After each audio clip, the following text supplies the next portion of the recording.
Terima kasih Tuhan, kami mengucap syukur buat pagi hari ini.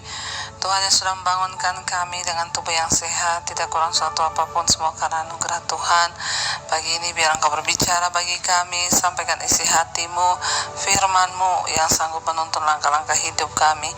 Urapi hamba-Mu yang tidak ada apa-apanya Tuhan. Roh Kudus akan membukakan setiap rahasia kebenaran firman-Mu sehingga kami mengerti dan kami dapat melakukannya. Di dalam nama Tuhan kami Yesus Kristus, kami buka hati bagi firman Tuhan. Haleluya. Amin, amin, amin. Iya, baik saudara, kita akan sama-sama belajar pagi hari dari firman Tuhan. Sebelum kita memulai aktivitas kita semua mau melandasi dari firman Tuhan agar hidup kita boleh semakin hari semakin berkenan kepada Tuhan. Hari ini firman Tuhan terambil dari Wahyu pasal yang ketiga. Wahyu pasal yang ketiga mulai ayat yang ke-19, saudara. Wahyu 3 ayat 19 berkata, "Barang siapa kukasihi, ia kutegur dan kuhajar, sebab itu relakanlah hatimu dan bertobatlah." Ayat 20, "Lihat, aku berdiri di muka pintu dan mengetok.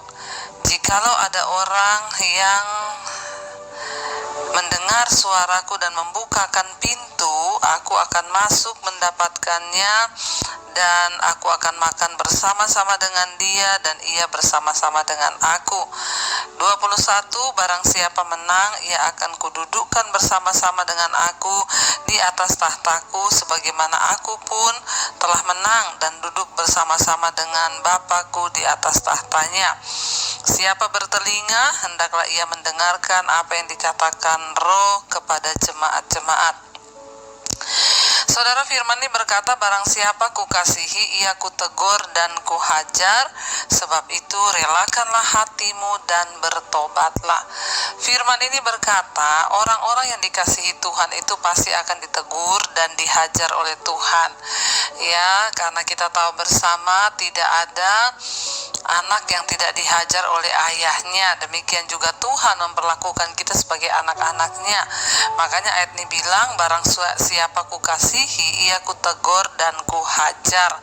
Yang namanya hajaran itu pasti tidak enak, teguran itu pasti tidak enak. Kita saja kalau ditegur orang, saudara, kadang kita tidak terima, kita marah. Orang tua menegur anak, wah orang tua nggak terima. Ya, atau anak ditegur orang tua, banyak yang tidak terima. Demikian juga kita menegur sahabat kita, ya teguran itu pasti tidak enak dan tidak semua orang siap untuk ditegur. Tetapi firman ini berkata, barang siapa yang dikasihi Tuhan, dia akan ditegur dan dihajar oleh Tuhan. Ya, kalau teguran manusia saja tidak enak bagi daging, ya padahal kadang-kadang teguran itu membawa kepada kebaikan. Ya, apalagi kalau yang negur itu Tuhan, yang menghajar itu Tuhan. Seringkali banyak masalah terjadi dalam hidup kita itu karena merupakan bagian dari teguran dan hajaran Tuhan. Tujuannya apa, saudara? Ya, tujuannya satu, supaya kita ini bertobat. Tuhan menegur dan menghajar orang-orang itu memang sakit, tetapi tujuannya satu, supaya kita yang tadinya mulai melenceng ke kanan atau ke kiri, itu dibawa lurus kembali kepada jalurnya Tuhan. Yang namanya teguran, yang nama hajaran itu tidak enak, tetapi itu akan membawa kita kepada jalan kebenaran, saudara. Karena itu firman ini berkata, barang siapa kukasihi, ia kutegur dan kuhajar. Dan apa respon kita? Sebaiknya firman Tuhan berkata, relakanlah hatimu dan bertobatlah. Ketika kita mendapat teguran dan hajaran Tuhan, sebaiknya apa? Relakanlah hatimu dan bertobatlah. Dengan kata lain, tidak usah banyak protes, nggak usah banyak tanya, Tuhan kenapa, Tuhan kenapa begini, kenapa begitu, kenapa begini, padahal aku sudah begini, aku sudah begitu. Stop. Apa yang harus kita lakukan? Relakanlah hatimu dan bertobatlah. Ketika kita ditegur atau dihajar oleh Tuhan, bilang, Tuhan, aku menyerahkan seluruh hidupku, seluruh hatiku, seluruh yang ada di dalam segenap hidupku, aku serahkan pada Tuhan. Tegur aku kalau aku salah, hajar aku kalau aku salah. Itu yang akan mendatangkan kebaikan, saudara. Daripada kita berontak, kita marah, lari dari Tuhan, nggak selesai proses Tuhan. Karena Tuhan itu menegur, menghajar orang yang dikasihinya, dianggapnya anak. Makanya dikatakan barang siapa kukasihi, ia kutegur dan kuhajar. Jangan melihat semua masalah yang datang itu sebagai hukuman Tuhan. Ini Tuhan kok jahat ya. Tapi mari kita melihat itu sebagai teguran Tuhan, nasihat Tuhan, dan hajaran Tuhan. Tujuannya satu, apa? Supaya kita bertobat. Apa langkah yang harus kita ambil? Apa respon yang harus kita ambil ketika kita ditegur dan dihajar oleh Tuhan? Ayat ini berkata, relakanlah hatimu dan bertobatlah. Tuhan, aku rela untuk dibentuk Tuhan. Tuhan, aku rela untuk diproses Tuhan. Walaupun berat, tapi aku mau menjalaninya ini sebagai sebuah teguran Tuhan agar hidupku semakin baik ke depannya. Saudara mungkin yang hari-hari ini terbentur dalam masalah keuangan, tidak punya uang, gak bisa bayar utang. Ya, itu adalah salah satu teguran Tuhan agar kita lebih bijaksana. Ya, karena itu relakan hati kita bertobat, duduk di kaki Tuhan, tanya, kenapa ini terjadi Tuhan?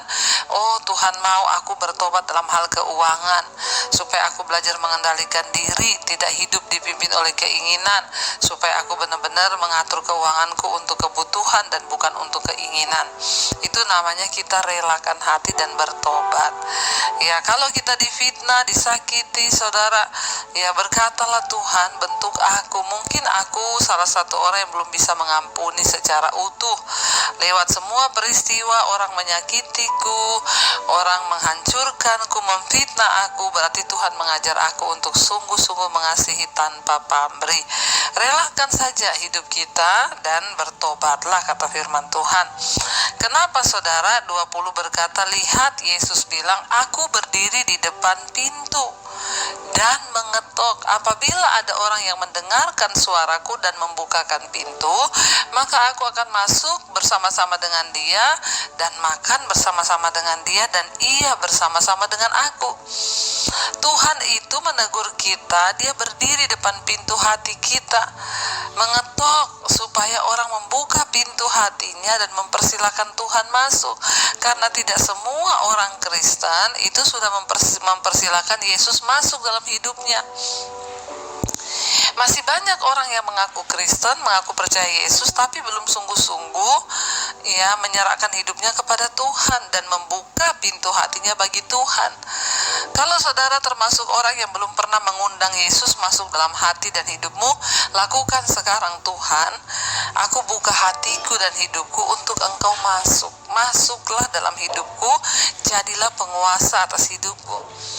Ketika Yesus sungguh-sungguh masuk dalam hidup kita, baru kita bisa mengerti kehendaknya. Makanya Tuhan bilang, aku mengetuk, lihat, aku mengetuk di depan pintu hatimu. Ya, apabila ada orang yang mendengarkan suaraku dan membukakan pintu, maka aku akan masuk dan makan bersama-sama dengan dia. Artinya apa, saudara? Tuhan menunggu dari kita yang berespon untuk membiarkan Yesus masuk. Apakah Tuhan tidak bisa memaksa masuk? Bisa saja. Apa yang Tuhan gak bisa lakukan? Tapi Tuhan tidak mau melakukan itu. Dia mencari orang-orang yang dengan rela membuka hatinya bagi Tuhan dan berkata, Tuhan masuklah, aku undang Engkau masuk dalam hidupku Tuhan, dan jadilah penguasa tunggal atas hidupku. Kita perlu berkata begitu, saudara. Yesus bilang, aku sudah mengetuk. Kalau ada yang mendengar suaraku dan membukakan pintu, aku akan masuk dan makan bersama-sama dengan dia. Artinya makan bersama-sama dengan dia itu apa, saudara? Waktu kita buka pintu hati kita, hidup kita untuk Tuhan, maka kita akan melihat berkat-berkat Tuhan itu dicurahkan dalam hidup kita. Kita makan sehidangan dengan Tuhan. Dan bukan cuma itu, Yesus katakan, dan barang siapa menang, ia akan aku dudukkan bersama-sama dengan aku di atas tahtaku. Wow, tujuan dari proses, tujuan dari teguran, hajaran, persoalan dalam hidup kita itu supaya apa? Tuhan melihat siapa yang akan menang dalam pertandingan iman. Kita semua tahu kita berada dalam sebuah gelanggang pertandingan, dan nanti akan ada pemenang-pemenang. Hari ini kita belum tahu apakah kita akan menang dalam pertandingan iman. Jangan sampai di akhir hidup kita justru menyangkal Tuhan. Jangan sampai kita kalah di detik-detik terakhir hidup kita. Teruslah bertahan sebagai pemenang dan bilang, Tuhan, apapun masalah, apapun persoalan, apapun tantangan yang harus aku hadapi, aku mau tetap berkata, aku percaya Tuhan, aku mau menang menghadapi setiap segala situasi di hidupku. Karena itu saudara, biarlah kita menjadi orang-orang yang menang, agar kita boleh sama-sama duduk bersama dengan Kristus di atas tahtanya kelak ketika Tuhan datang kali yang kedua. Saya berdoa supaya kita menjadi orang-orang yang merelakan hati dan bertobat, dan juga membukakan pintu hidup kita bagi Tuhan. Ingat, Tuhan tidak mau memaksa masuk dalam hidup manusia, tapi Tuhan melihat kehendak bebas kita. Apakah kita mau mengundang Yesus masuk di hidup kita dan hati kita, mengambil alih seluruh hidup kita, supaya kita bisa keluar sebagai pemenang-pemenang di hari-hari ini. Mari saudara, dekatkan diri dengan Tuhan, bangun imanmu, supaya kita melihat kemenangan di depan kita sampai Yesus datang kali yang kedua. Mari kita renungkan firman ini. Terima kasih Tuhan, kami tahu ada banyak hal yang akan kami lalui dalam hidup ini. Mungkin kami sedang menjalani teguran Tuhan, hajaran Tuhan. Tapi kami percaya ketika kami sungguh-sungguh berserah dan berharap kepada Tuhan, merelakan hati kami dan bertobat, maka Tuhan berikan kami kekuatan untuk terus bertahan sampai pada akhirnya kami menang, mencapai kemenangan iman kami. Biarlah Engkau terus kuatkan kami di dalam anugerah-Mu Bapa. Terima kasih Tuhan, katakan bersama saudara pujian ini di hadapan Tuhan.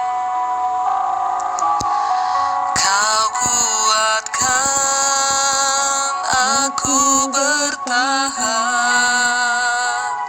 Kau harapan dalam kesesakan, Kau buktikan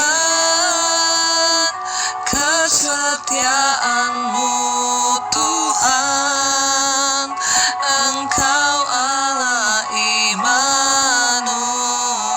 Katakan, Kau kuatkan aku bertahan, Kau harapan kami Tuhan, dalam kesesakan, Kau buktikan kesetiaan-Mu Tuhan, Engkau Allah Immanuel. Sekali lagi katakan, Kau kuatkan aku bertahan, Kau harapan dalam kesesakan, Kau buktikan kesetiaan-Mu Tuhan, Engkau Allah Immanuel. Kami tahu Engkau Tuhan yang berikan kami kekuatan untuk bertahan sampai pada akhirnya kami menang melewati segala proses yang Tuhan izinkan. Tegur kami Tuhan, hajar kami Tuhan, karena kami tahu Tuhan menegur orang yang Dia kasihi. Tuhan mengajar orang yang dikasihinya. Barang siapa menang akan didudukan bersama-sama dengan Kristus di atas tahtanya. Kami membuka pintu hati kami bagi Tuhan malam ini, pagi hari ini Tuhan. Kami membuka hati dan hidup kami, karena Engkau sedang berdiri di depan hati kami, mengetok. Kami mendengarkan suara-Mu. Kami mau berkata, masuk dalam hati dan hidup kami Tuhan. Bekerja, ambil alih seluruh hidup kami. Berkati setiap anak-anak-Mu yang setia bangun di pagi hari mencari wajah-Mu. Berkati setiap mereka yang sungguh-sungguh mau berserah kepada Tuhan. Terima kasih buat teguran-teguran Tuhan. Pagi ini kami mau memulai aktivitas kami. Berkati yang sekolah, yang kuliah, yang bekerja, Tuhan sertai dan lindungi. Biarlah Bapa anugerah-Mu penuh atas hidup kami, sehingga kami dikuatkan menghadapi setiap persoalan dan tantangan. Berkati yang berulang tahun hari ini, 1 tahun Tuhan tambahkan umur panjang di tangan kanan, kekayaan hormat di tangan kiri. Kami percaya Tuhan menyertai. Berkati yang sakit, Engkau sembuhkan hari ini. Yang beban berat, Engkau berikan kelegaan Tuhan. Biarlah Tuhan kami berjalan hari ini dengan kekuatan Tuhan. Kami melihat anugerah Tuhan tercurah atas hidup kami. Tuhan juga memberkati bangsa dan negara kami Indonesia. Hari ini adalah hari yang penuh sukacita bagi setiap kami.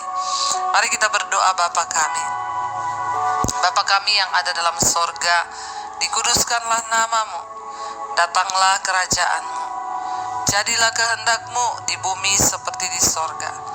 Berikanlah kami pada hari ini makanan kami yang secukupnya, dan ampuni kami akan kesalahan kami, seperti kami juga mengampuni orang yang bersalah kepada kami.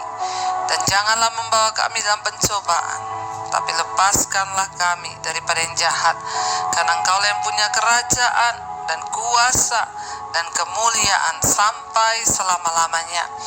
Mari buka hati dan tanganmu, terimalah kiranya berkat dari Allah Bapa, cinta kasih Tuhan Yesus Kristus, penyertaan Allah Roh Kudus yang akan menyertai hidup kita mulai hari ini, bahkan sampai kali yang kedua Tuhan Yesus datang menjemput kita. Nama kita tercatat di dalam kitab kehidupan. Di dalam nama Tuhan Yesus Kristus yang percaya, diberkati, disertai Tuhan, katakan bersama, amin, amin, amin. Tuhan Yesus memberkati. Shalom dan Immanuel.